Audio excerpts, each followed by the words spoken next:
guys want to see my happy dance? You do? Okay.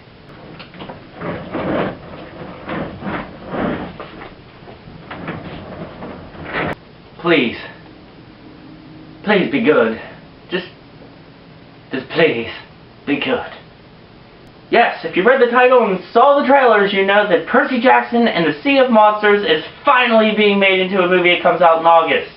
And if you saw the trailer, you know that I'm going to do a trailer review, because this is a trailer review video. That's what the title says, it's a trailer review. So let's do the trailer review. Logan Lerman, Alexandra Daddario, and yes, I practiced her last name, Brandon T. Jackson, are back for the 2013 sequel to Percy Jackson and the Lightning Thief, which was absolute crap. Yes, other than 2 pounds of muscle for the boys, and Alexandra Daddario's, her name is really hard to pronounce sometimes, recent developments, and I'm talking developments.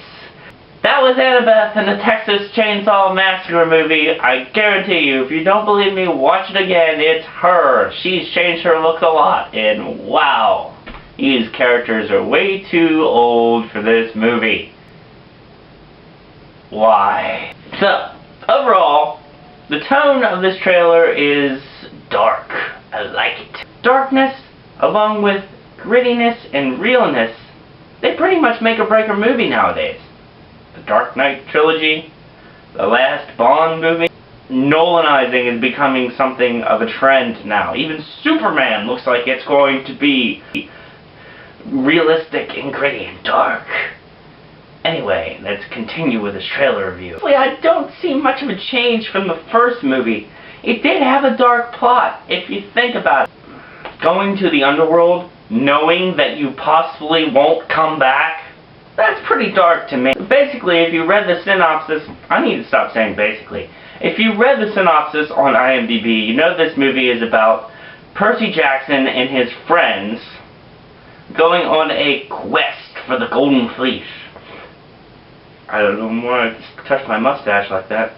Going on a quest for the Golden Fleece. Now, the Golden Fleece is the only thing that can save their camp from whatever it's killing it, because they don't really tell you in the trailer why. If you read the book, you know. You know it was cursed with poison. It's killing the tree that once was Thalia. But this movie, it looks like it's trying to follow the source material, and that is awesome. Definitely keep with that. Follow the source material. Even though you messed up with the characters, follow the source material. What is my opinion of the recasting of Chiron and the new additions to the cast? Honestly, in this trailer, the new characters, Hermes, Tyson, Thalia is obviously not in it because she's at the end of the movie, and who else am I missing? Dionysus, the Stanley Tucci. Oh my god, they don't give any love at all. Like, Tyson says awesome, and Dionysus has a couple lines, and he sounds like more, you know, all-knowing and has more wisdom, less annoyed than he is in the books, and I don't know if I'm going to like that or not, because I'm used to this really annoyed character that doesn't like anyone in the series. You know what I mean if you read the books. And Chiron, Anthony Head is an amazing actor. If you've seen Buffy the Vampire Slayer, you know he's awesome. He was on an episode of Doctor Who. Dude's awesome. I think he'll do a great job as Chiron. I prefer Pierce Brosnan over him. I don't know, just the beard. He looked more like Chiron than Anthony Head does. Great actor. I think he'll do a great job, but he just doesn't really look like him at all. I think they nailed that better in the first movie. Now, I didn't mention Nathan Fillion as Hermes, or Luke. Jake Abel as Luke coming back for this movie, and Nathan Fillion being in this movie for the first time, because seeing as how I'm not mentioning them because I'm seeing their roles as cameos in this movie, because both of their scenes in the book are just a handful of pages.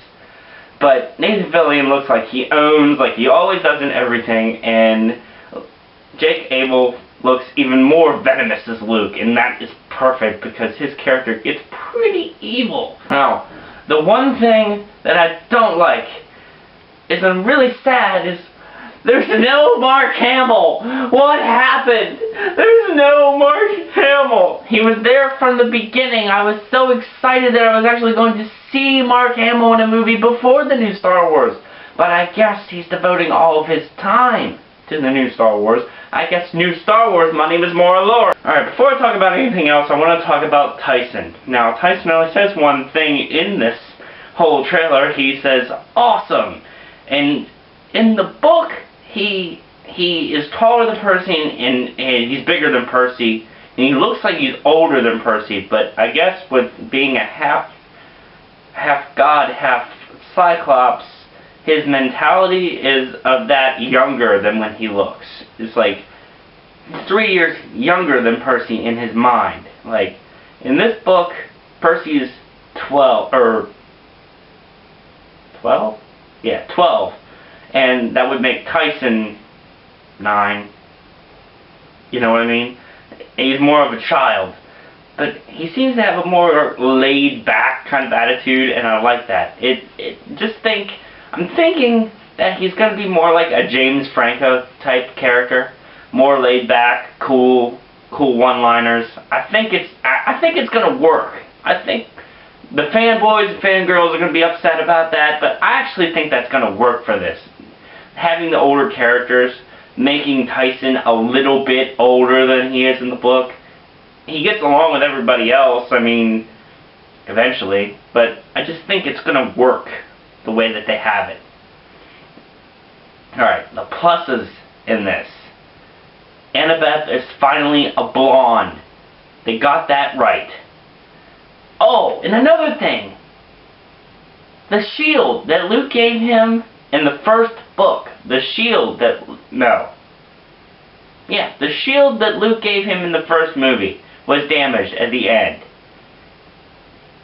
It could be Tyson fixes the shield, like he found it at Camp Half-Blood and fixed it, and then gave Percy the watch in this. You know how he gave him the watch in the book and it turned into the shield? Why can't he just do it in this one? The shield was damaged in the first movie. Cyclops is good at forging. He could make a watch and give it to Percy and turn into Luke's old shield. That would be cool. Anyway, let's go back and talk about the pluses. Clarice. She's back. Clarice is actually in this, and she's hot for some reason. I don't know why. I guess someone to compete with Annabeth for hotness in this movie for older people like me. I don't know. The CGI is awesome, including the death toilet at the end. It looks like a death toilet, and you know it looks like a death toilet. And also, the really angry Decepticon that tries to kill Percy. That's awesome. That's really cool. I can't wait for this movie. This trailer looks like it's going to be awesome.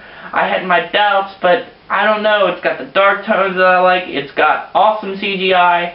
It follows the book from the trailers. It's got amazing actors in Anthony Head and Stanley Tucci coming to the movie. Mark Hamill's not. I hate you. Not really. I still love you. Star Wars all the way. Sea of Monsters. One more thing. Let me touch on the Oracle. You only see her for like 2 seconds, but oh my god, she looks awesome. That's cool. Dark tone, awesomeness. Finally released a freaking trailer after 4 years of development for this movie. Good God.